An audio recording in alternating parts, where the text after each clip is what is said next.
Welcome back to the channel and don't forget to like, share and subscribe for more updates. Today we are diving into an exciting tutorial. Start with the dark blue gradient background. Place your subject holding a prop like a gun or gadget. Add city silhouette behind the subject. Apply gradient map, teal and orange. Use curves for contrast boost and add red and blue lights streaks for tension. Insert lens flares behind subject shoulder. Place bold movie title in sans serif font. Add dust or smoke overlay for mood. Use camera raw to enhance cinematic shadow.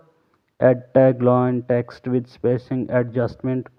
Apply subtle vignette to frame the focus. Your spy poster looks ready for Hollywood. Thanks for watching.